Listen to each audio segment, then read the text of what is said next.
Hello there, welcome to the Savvy Street Show. I'm your host, Vinay Kolhatkar. Today I'm just going to cover three things: who we are, who Savvy Street is, what we stand for, and why we stand for it. We're a public intellectual easy, and our website is www.thesavvystreet.com. Uh, what we stand for is reason and individualism. Um, and why we stand for it will consume most of the episode. But by reason, we mean the process of reasoning, the faculty of reason, deductive logic, inductive logic, which has made tremendous advances for human society. I'll use one key metric, which is the life expectancy at birth of a variety of nations across the earth before the age of reason, before the age of science, in the pre-modern era, was 30 across the entire world. And it hadn't changed for centuries. Then following the age of science, the age of reason, the Enlightenment, and the Industrial Revolution, there were rapid advances across the industrialized world for those nations that went into that age of industrial revolution, and then it spread as more and more nations got industrialized. In 2020, there were 195 countries on earth. And in each of those countries, the average life expectancy at birth was more than the highest it had been across the entire world in 1800. That's the extent of progress. Now, you can see another illustration in, say, South Korea, where life expectancy, even in 1920, 100 years ago, was 25. Today it's 83. In India in 1920, 100 years ago, it was 21. Today it's nearly 70. In both cases, almost tripled. So science has been fundamental to human progress. We didn't get, for instance, a smallpox vaccine by praying to some god or some randomized trial and error. We got it through dedication to science, reasoning and inductive logic, and then deductive logic. But let me now defend why we stand for individualism, because that is a little harder than it is to defend reason. So firstly, individualism is the right of the individual to freedom and self-realization. Secondly, it's the conception that all values, rights, and duties originate in individuals. So we're talking about individual sovereignty here versus any other sovereign, which kind of reminds me of a BBC series I recently saw, all 4 seasons. It's called Crown, and it's about the current sovereign, Queen Elizabeth II. And it's a beautifully executed drama. But what is so poignant there is that here we are talking about possibly the most privileged family on earth, and all members of that family have become unhappy or frustrated because their core self is being denied and institutional duty is being forced on them. So following the abdication of King Edward VIII, King George VI, his younger brother, doesn't even want the throne. You know, he has a stammer. For those of you who saw the King's speech might remember that.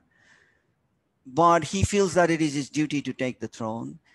His eldest daughter ascends the throne, Queen Elizabeth II. She's still around since 1952. But she was fond of horses, riding them, looking after them. And her younger sister, Princess Margaret, was more fond of the crown.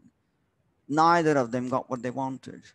And then it went on and on with Charles as well being forced to marry someone he didn't want. And it made Diana unhappy. It made Camilla unhappy.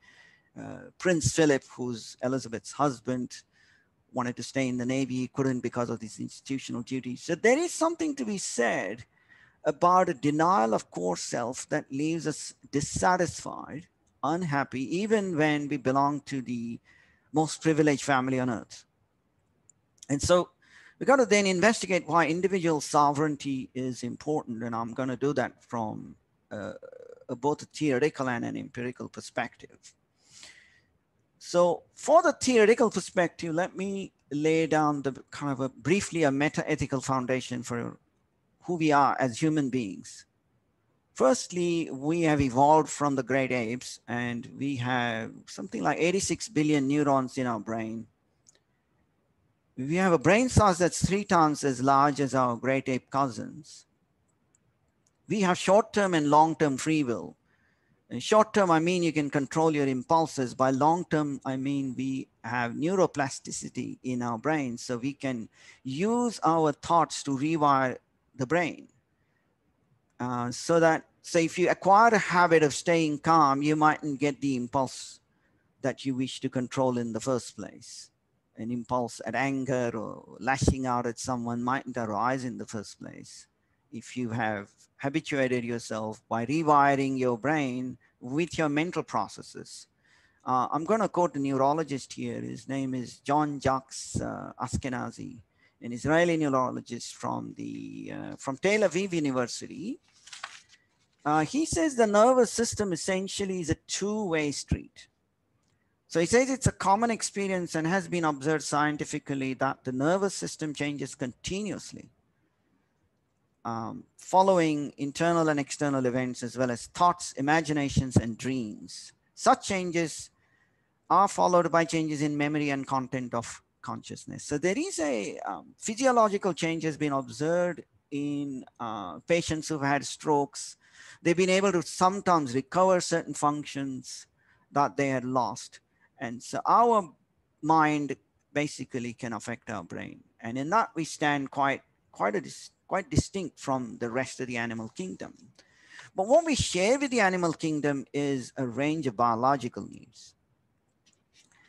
And what we differ from them principally is a self-reflective consciousness that is continually in the past, in the present, and in the future. By that, I mean we have an analog in our heads, a model of the world in our brains and of a model of us in that world. And that means we are constantly assessing our future prospects, making things better, hopefully, for us, which doesn't sort of easily come to animals. So our biological needs are similar to other organisms. We have need for oxygen, water, and food, known as the popular 3-3-3 paradigm. 3 minutes without oxygen can kill you, 3 days without water can, 3 months without food can. But because we have this capacity to assess the past, to remember the past, assess the future, we're constantly narrativizing to ourselves. We have this deep and strong brain with a self-reflective consciousness. We have a fundamentally different ability to actualize ourselves.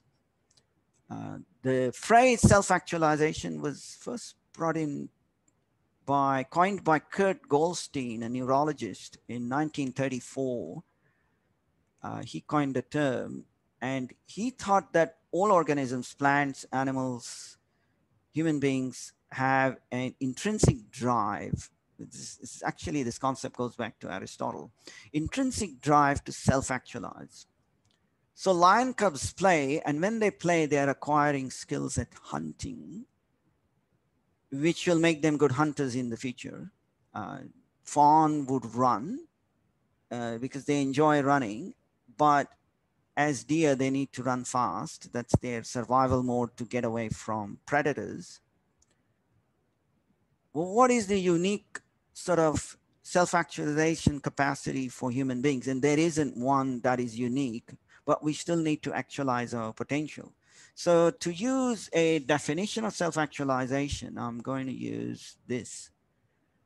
It's reaching and expressing one's capabilities and creativity. Now, all the capabilities we have simply cannot be expressed, simply cannot be reached.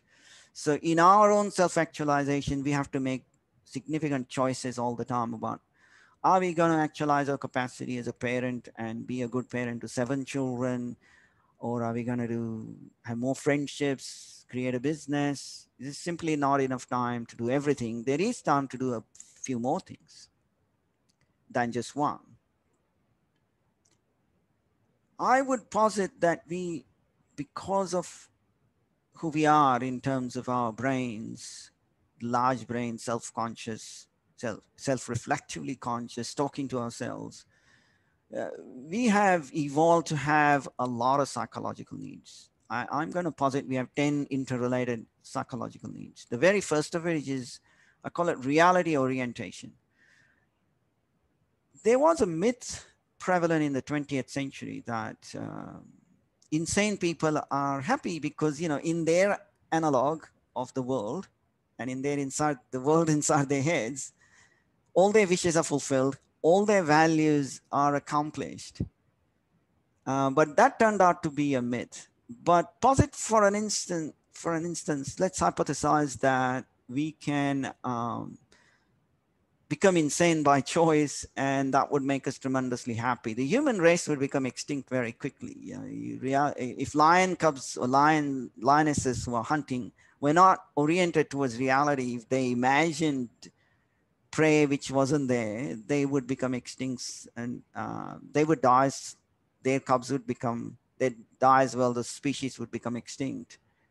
So reality orientation is crucial, because if everybody became insane, no one would administer medicine to the mentally ill. No one would grow crops. There'd be no engineers and scientists and nurses and doctors and whatnot. So the second one is autonomy. As we just saw, individual sovereignty is so fundamental to human happiness, because we have a core self that is wanting to express itself.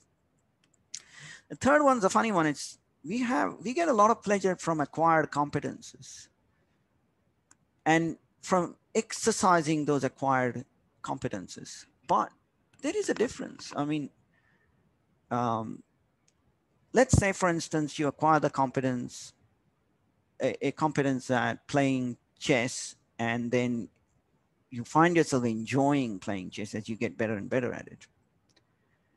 There is no survival value attached to playing chess. If chess did not exist it would not be a mass extinction event in the human race. If chess had never been invented, those who are chess enthusiasts, apologies to those, but they wouldn't miss it because they wouldn't know it existed. Uh, but because we are both psychological and biological beings, the very acquisition of any competence is enjoyable to us. Fourthly, I would say we have a strong desire for psychological visibility and love. And that comes from, that has to come from parents, subordinates, colleagues, co-workers, spouses especially, uh, friends.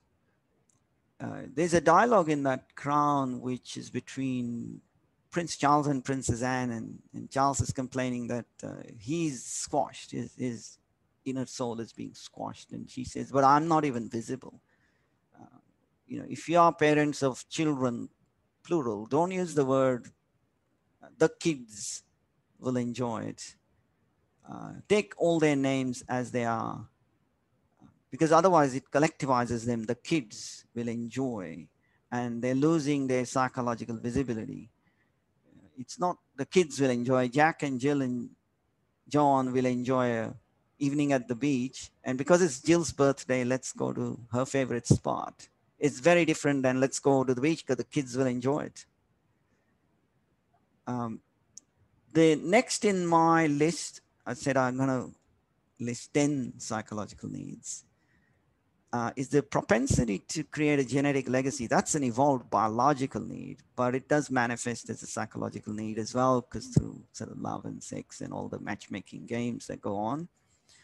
It's not necessarily universal. And the reason for that is because we are also psychological beings, and we're neuroplastic in our brains. So if you acquire values that do not push you towards a genetic legacy, then it will override the biological, it may override the biological drive, and you may not feel that strong a need to have a genetic legacy of your own. The other very important need is self-esteem. We must feel ourselves to be worthy of actualizing our capacity, to be worthy of happiness, to be worthy of pleasure. The next one I'm going to posit is flourishing, as distinct from pleasures and happiness. I define flourishing as a default state of serenity, punctuated with periods of excitement and undergirded by resilience. So if you see people who constantly indulge in pleasures, but their default state is one of unease, disequilibrium, then they are hedonists because they're trying to get away from that. Whereas if your default state is one of serenity, you have self-esteem, so you're rewarding yourself with those pleasures that you've calculated to be quite healthy or not so dangerous. Maybe you're an expert skier who can ski down the slope at 30 miles an hour. Maybe you have some other pleasures, gourmet pleasures, or whatever they are, and you feel yourself worthy of those pleasures, and you come back to the default state of serenity. The reason you need to undergird that with resilience is quite simply the world is not as nice as it should be. A lot of things don't go to plan, so you need to cover that underside. But that need for flourishing is a psychological need of the organism that is this human being. Now, because of mortality salience means a salience and awareness that we are mortal. Some of us get a desire or a psychological need for a non-genetic legacy. Um, if you refer through some of the literature in positive psychology, you might see the word meaning being used again and again. You got to have meaning in your life. I would prefer to use the phrase that I coined, non-genetic legacy, because you define your core self through this interaction between the brain and the mind. And therefore you ascribe the meaning that your life has. And it may be that you are a parent of 4 beautiful children and you are ascribing the meaning to your life is making them model citizens. Maybe you have a business. Maybe you're just kind-hearted and do a lot of little kind acts. Maybe you write books. Whichever way you're leaving your footprints on the sands of time, and every little interaction with every other human being is going to impact someone else in this world. So um, you are actually always leaving a non-genetic legacy, and that will accentuate the need for that. Might well accentuate as you age, if I'm not mistaken. We also have a need, as Kurt Goldstein predicted, for self-actualization, which we've already spoken about. And last but not the least, we have a need for reward and recognition. If you actualize some of your potentials, then you want to be rewarded and recognized for it, which is kind of different from being visible, that I want to one day become a great pianist or violinist or a businessman or whatever it is. When you think you have achieved that competence, you want the reward.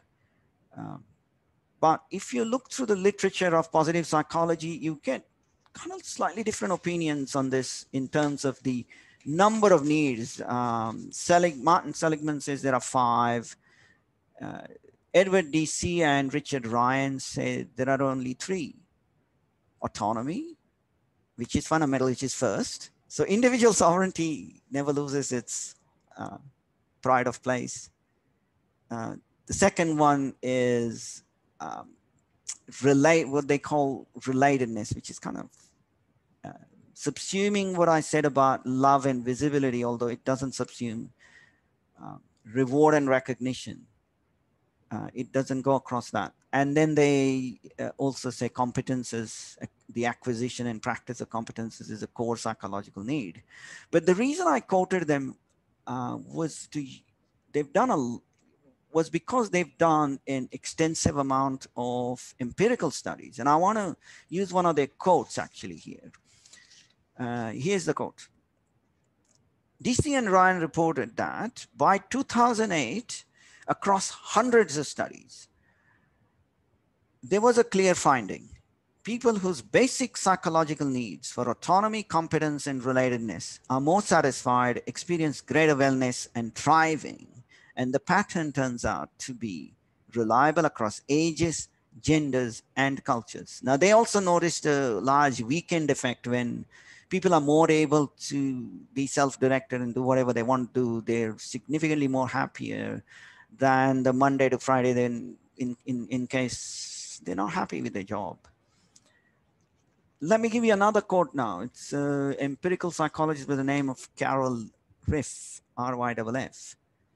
She argues in through her research that increasingly there is a recognition that well-being, by which she means psychological well-being, plays a role in offering protection against disease. Now, we're talking about biological disease here, disability, and early mortality via optimal regulation of multiple neurological and physiological systems. So we're talking about neuroplasticity.